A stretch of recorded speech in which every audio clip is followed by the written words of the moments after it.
Hello friends, মিঠুর পাকশালে আপনাদের সবাইকে স্বাগত। আজ আমি একটা গাজর ও একটা আলু দিয়ে ভীষণ টেস্টি একটা রেসিপি আপনাদের সাথে শেয়ার করছি। তো এখানে একটা মিডিয়াম সাইজের গাজরকে একটা মোটা ছিদ্রযুক্ত গ্রেটার দিয়ে গ্রেট করে নিয়েছি। এদিকে একটা বড় সাইজের আলুকেও ওই মোটা ছিদ্রযুক্ত গ্রেটার দিয়ে গ্রেট করে নিয়েছি। তারপর আলুটা পরিষ্কার করে ধুয়ে জলটা নিগড়ে আলুটাকে তুলে নিয়েছি। এরপর এখানে আলু ও গাজরটা দিয়ে দেওয়ার পর এখানে দিয়ে দিচ্ছি মেজারিং কাপ মেপে 1 কাপ পরিমাণে সুজি। এরপর সুজিটা দেওয়ার পর এখানে কিছু আবারও উপকরণ মিশিয়ে নেব। তো সবার প্রথমে দিয়ে দিলাম স্বাদ মতো এখানে লবণ, ওই সাথে দিয়ে দিচ্ছি 1 টুকরো আদা। এখানে একটা গ্রেটারের সাহায্যে গ্রেট করে আদাটাকে দিয়ে দিচ্ছি। তো বন্ধুরা, আজকের রেসিপিটা ভীষণ হেলদি, একদমই তেল ছাড়া রেসিপিটা তৈরি হয়ে যাবে, ভীষণই টেস্টি মতো রেডি হবে। তো দেখুন, এরপর আমি কাঁচা লঙ্কা একটা দিয়েছি ছোটো টুকরো করে কেটে। এই সাথে দিয়ে দিলাম এখানে গোটা জিরে প্রায় 1 চা চামচ। এই সাথে দিয়ে দিচ্ছি 1 চামচ ভর্তি করে এখানে সাদা তিল। তিল দিলে টেস্টটা ভীষণই ভালো লাগবে, সেজন্য একটু তিলটা বেশি করে দিয়েছি। এরপর এখানে দিয়ে দিলাম প্রায় 1/4 টিস্পুন পরিমাণে একটু গরম মশলার গুঁড়ো। ওই সাথে দিয়ে দিলাম এখানে কসুরি মেথি প্রায় 1 চা চামচ পরিমাণে। এরপর আর এখানে কিছু লাগবে না, এই কটা উপকরণ দিয়েই বেশ ভালো করে সমস্ত কিছু একসাথে মিশিয়ে নেব। আলু ও গাজরের সাথে লবণটা দেওয়ার জন্য এর থেকে কিছুটা পরিমাণে জল বেরিয়ে আসবে, সেজন্য আগে জল ছাড়াই এটাকে হাতে করে এইভাবে আগে মেখে নিচ্ছি। এইভাবে 1 থেকে 1.5 মিনিট আগে ভালো করে মিশিয়ে নেব। তারপর এখানে কিছুটা জল দিয়ে এটাকে মেখে নেব। তো দেখুন, এরপর মেজারিং কাপ মেপে 1 কাপ জল নিয়েছি। এর অল্প পরিমাণেই জল লাগবে, খুব বেশি জল লাগবে না। তো দেখতেই পাচ্ছেন হাতে করে দুবার আমি 2 চামচ করে প্রায় 4 চামচ পরিমাণে জল এখানে দিয়েছি। এই জলেই এটা খুব ভালো নরম একটা ডো মতো রেডি হয়ে যাবে, এখানে আর জলের প্রয়োজন হবে না। তো এইভাবে এটাকে ক্রমাগত খুব ভালো করে নাড়াচাড়া করে মেখে নেব। তো বন্ধুরা, আজকের রেসিপিটা যদি ভালো লেগে থাকে তাহলে অবশ্যই একটু বন্ধুদের সাথে শেয়ার করে দেবেন, এবং রেসিপি ভালো লাগলে একটা লাইক করতে ভুলবেন না। তো দেখতে পাচ্ছেন এটা ক্রমাগত নাড়াচাড়া করতে করতেই সুজিটা এই আলু ও গাজরের সাথে খুব ভালো মতো মিক্স হয়ে যাবে, এবং এর মধ্যে খুব সুন্দর একটা বাইন্ডিং চলে আসবে, এবং এটা খুব নরম একটা ডো মতো রেডি হয়ে যাবে।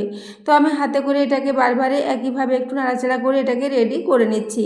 তো বন্ধুরা, এই রেসিপিটা আপনারা সকালে ব্রেকফাস্টে বা বাচ্চাদের স্কুলের টিফিনের জন্য বা বিকেলের দিকে হালকা খিদে পেলেও এইরকম ধরনের রেসিপি আপনারা ট্রাই করতে পারেন। খুবই চটজলদি রেডি হয়ে যায়, এবং খুব তেল মশলা একদমই লাগে না, খুব কম তেল মশলা দিয়ে এটা রেডি হয়ে যাবে। তো দেখতে পাচ্ছেন এখন এটা একটা বেশ নরম ডো মতো রেডি হয়ে এসেছে, এবং বানিয়ে নেওয়ার পদ্ধতিও খুবই সহজ, যে কেউ আপনারা খুব সহজে এটাকে বানিয়ে নিতে পারবেন। তো দেখুন, এখন ডোটা খুব ভালো মতো রেডি করে নিলাম। এরপর ঢাকা দিয়ে 5 মিনিটের জন্য একটু রেস্টে রেখে দেব। এদিকে আমি একটা ছোট স্টিলের থালা নিয়েছি, তাতে একটু সাদা তেল মাখিয়ে নিচ্ছি। তো থালাটার চারিদিকে খুব ভালো করে তেলটাকে মাখিয়ে নিলাম হাতে করে। এইভাবে তেলটা মাখিয়ে নেওয়ার পর ওই যে নরম ডোটা 5 মিনিটের জন্য রেস্টে রেখেছিলাম, এটা এখন রেস্টে রাখা হয়ে গেছে। এরপর 5 মিনিট পর ঢাকাটা খুলে নিয়ে এটাকে আবারও একটু হাতে করে খুব ভালো করে মেখে নিলাম। তো দেখতে পাচ্ছেন ডোটা খুবই নরম আছে। এরপর এই পুরো ডোটাকে ওই যে থালাতে তেল মাখিয়ে রেখেছি ওই থালার মধ্যে পুরো ডোটা তুলে নিচ্ছি। তো দেখুন, এই থালার মধ্যে পুরোটাই দিয়ে দিলাম। এরপর হাতে করে এটাকে একটু ছড়িয়ে নেব। তো থালার মাঝ বরাবর এটাকে একটু হাতে করেই ছড়িয়ে নিচ্ছি। এইভাবে হাতে করে প্রথমে একটু গোল করে ছড়িয়ে নিলাম, তারপর এটাকে একটু চৌকো শেপে রেডি করে নেব, তাহলে এটা তৈরি করতে সুবিধা হবে এবং পরে সার্ভ করার ক্ষেত্রেও ভীষণই সুবিধা হবে। তো সেই জন্য আমি হাতে করে এইভাবে একটু এটাকে চৌকো শেপে রেডি করে নেব। যেহেতু মিশ্রণটা খুবই নরম আছে, এটা হাতে করে খুব সহজেই একটা চৌকো শেপে রেডি হয়ে যাবে। তো সেই জন্য সাইডগুলোকে এইভাবে একটু হাতে করে সেট করে নিচ্ছি। তারপর একটা চৌকো শেপে এটাকে এভাবে রেডি করে নিচ্ছি।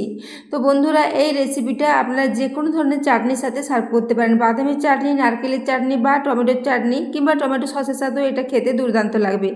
তো দেখুন, এরপর হাতে করে খুব ভালো করে এটাকে এইভাবে একটু চৌকো শেপে সেট করে নিচ্ছি, এবং আলু ও গাজর দেওয়ার জন্য এর টেস্টটা ভীষণই ভালো হয়েছিল। তো দেখতে পাচ্ছেন এটা অনেকটাই এখন খুব ভালো মতো রেডি হয়ে এসেছে। তো দেখুন, এইভাবে এটাকে রেডি করে নিয়েছি।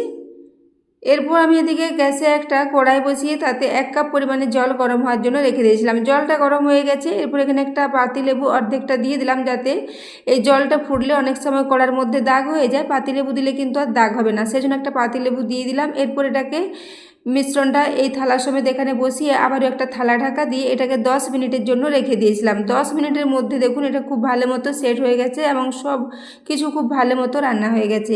এরপর একটা ছুরি ঢুকিয়ে দেখে নিচ্ছি যে এটা ঠিকঠাক হয়েছে কিনা। তো দেখুন ছুরির গায়ে কিছুই লেগে যায়নি, এটা খুব ভালো মতো রান্না হয়ে গেছে। এরপর আমি এটাকে বাইরে নামিয়ে কিছুক্ষণ ঠান্ডা করে নিয়েছি। এরপর একটা হাতার সাহায্যে এটাকে একটু তুলে নিচ্ছি। তো এটা থালার থেকে খুব সহজেই উঠে আসবে, যেহেতু সব কিছু খুব ভালো মতো রান্না হয়ে গেছে এবং এটা খুব ভালো মতো একসাথে সেট হয়ে গেছে। তো দেখুন এরপর এটাকে আপনাদের তুলে দেখিয়ে দিচ্ছি। দেখুন খুব সুন্দর মতো এটা থালা থেকে ছেড়ে আসবে। তো আমি এখন এটাকে থালার মধ্যে রেখে দেবো। তারপর ছুরির সাহায্যে এটাকে একটা চৌকো চৌকো শেপে কেটে রেডি করে নেবো। এইভাবে চৌকো শেপে রেডি করলে এটা বাচ্চাদের টিফিনে দিতেও সুবিধা হবে, এমনকি বাড়িতে খাওয়ার সময়ও এটা সার্ভ করতে ভীষণই সুবিধা হবে। তো সেই জন্য আমি প্রথমে এইভাবে একটু লম্বা লম্বা করে কাট লাগিয়ে নেব। তো দেখুন মাঝ বরাবর দুটো কাট লাগিয়ে নিয়েছি, তারপর সাইড থেকে আবার দুটো কাট লাগিয়ে নেব, তাহলে এগুলো খুব সুন্দর চৌকো শেপে বেরিয়ে আসবে। তো দেখুন এরপর এদিক থেকেও আবারও কয়েকটা কাট লাগিয়ে নিচ্ছি। এটা যেহেতু খুব ভালো মতো রান্না হয়ে গেছে, এটার কাট লাগাতে কোনো অসুবিধা হবে না এবং ছুরির গায়ে খুব বেশি লেগেও যাবে না। তবে ছুরিতে যদি লেগে যায় সেক্ষেত্রে ছুরিতে একটু তেল লাগিয়ে নিলে আর লেগে যাবে না। তো দেখুন উপর থেকে একটা এভাবে লম্বা লম্বা কাট লাগিয়ে দিলাম। তারপর নিচের দিকে আমি আবারও দুটো কাট লাগিয়ে নেব। তো বন্ধুরা আজকের এই সহজ পদ্ধতির রেসিপিটা আপনাদের কেমন লেগেছে অবশ্যই কমেন্টে জানাবেন এবং রেসিপি ভালো লাগলে একটা লাইক করতে ভুলবেন না। তো দেখুন এইভাবে আবারও কাট লাগিয়ে নিলাম। এগুলোকে আমি চৌকো চৌকো শেপে রেডি করেছি, আপনারা আপনাদের পছন্দ মতো যে কোনো শেপে এগুলোকে কেটে নিতে পারেন। তো এইভাবে ছুরির সাহায্যে এগুলোকে কেটে নিলাম। তো বন্ধুরা আপনারা চাইলে এইভাবে এগুলোকে যে কোনো চাটনির সাথে সার্ভ করতে পারেন, সেক্ষেত্রেও খেতে ভীষণই ভালো লাগবে এবং এগুলো বেকিং পাউডার বেকিং সোডা ছাড়াই এগুলো ভীষণ নরম মতো রেডি হয়েছিল। তো এরপর আপনারা চাইলে এগুলোকে এভাবে সার্ভ করতে পারেন, কিন্তু আমি এর টেস্টটা একটু বাড়ানোর জন্য সামান্য একটু তড়কা দিয়ে এগুলোকে একটু ফ্রাই করে নেব হালকাভাবে, প্রায় 1 থেকে 1.5 মিনিটের জন্য।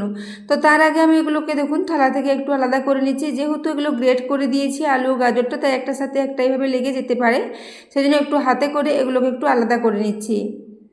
তো দেখুন এগুলো খুব ভালো মতো রান্না হয়ে গেছে এবং গাজর দেওয়ার জন্য এর টেস্টটা কালারটাও খুবই সুন্দর এসেছে। এর সাথে কোনো রকমের গুঁড়ো হলুদের ব্যবহার করা হয়নি, কিন্তু শুধুমাত্র গাজর দেওয়ার জন্য এর কালারটা খুবই সুন্দর এসেছে। তো দেখুন এরপর সবগুলো তুলে আলাদা করে নিলাম। এদিকে 2 চা চামচ পরিমাণে একটু তেল দিয়ে দিচ্ছি একটা তাওয়ার মধ্যে। তারপর তেলটাকে তাওয়ার চারিদিকে ছড়িয়ে নিচ্ছি। তেলটা খুব ভালো মতো ছড়ানো হয়ে গেলে এখানে দিয়ে দেবো সর্ষে। সর্ষের ফোড়নটা এর মধ্যে খুব ভালো লাগবে খেতে। তো দেখুন এখানে সর্ষে দিয়ে দিলাম, তবে আপনাদের বাড়িতে যদি কারি পাতা থাকে এখানে অল্প কুচি করে কারি পাতাও দিয়ে দিতে পারেন, সেটাও ভীষণই ভালো টেস্ট আসবে। তো দেখুন এরপর এখানে সমস্ত নাস্তাগুলো একটু দিয়ে দিচ্ছি। এইভাবে পুরোটাই দিয়ে দেবো একসাথে। তারপর একটু নাড়াচাড়া করে এই সর্ষে ও তেলের মধ্যে দিয়ে এগুলোকে একটু ভেজে নেবো। 1 থেকে 1.5 মিনিটের জন্য একটু নাড়াচাড়া করে নিলে এগুলো হালকা মতো ফ্রাই হয়ে যাবে এবং এর টেস্টটা ভীষণই ভালো হবে। তো দেখুন সবগুলো একই সাথে দিয়ে দিচ্ছি। এরপর এগুলোকে উল্টে নেব। তো গ্যাসের ফ্লেমটা মিডিয়ামে রেখে প্রায় 1 থেকে 1.5 মিনিটের জন্য এগুলোকে একটু উল্টে পাল্টে ভেজে নিচ্ছি। তো বন্ধুরা আজকের রেসিপিটা ভীষণ টেস্টি মতো রেডি হয়েছিল। রেসিপিটা যদি ভালো লেগে থাকে তাহলে অবশ্যই চ্যানেলটি সাবস্ক্রাইব করে আমার পাশে থাকবেন এবং পাশে থাকা বেল আইকনটি অবশ্যই প্রেস করে রাখবেন, তাহলে আমি যে কোনো নোটিফিকেশানেই ছাড়ি না কেন তো সবার আগে আপনার কাছে পৌঁছে যাবে। তো দেখুন এরপর এগুলোকে সব উল্টে পাল্টে একটু ভেজে নিয়েছি। এরপর এগুলোকে আবারও থালার মধ্যে নিয়ে সার্ভ করে দেব। তো দেখুন এর কালারটা খুবই সুন্দর এসেছে এখন ফ্রাই করার পর। তো এরপর এগুলোকে আবারও ওই একই থালার মধ্যে নিয়ে সাজিয়ে নিচ্ছি। তো এইভাবে আপনারা এগুলোকে যে কোনো চাটনির সাথে সার্ভ করতে পারেন, খেতে ভীষণই ভালো লাগবে। তো এরপর একটা আপনাদের ভেঙে দেখিয়ে দিচ্ছি। দেখুন ভীষণই নরম ভীষণই টেস্টি একটা রেসিপি। তো দেখতে পাচ্ছেন কতটা নরম আছে। বেকিং পাউডার বেকিং সোডা ছাড়াই এগুলো ভীষণই নরম মতো রেডি হয়ে যাবে এবং আলু ও গাজরটাও খুব ভালো মতো রান্না হয়ে গেছে। তো বন্ধুরা আজকের রেসিপিটা এতক্ষণ পর্যন্ত দেখার জন্য ধন্যবাদ।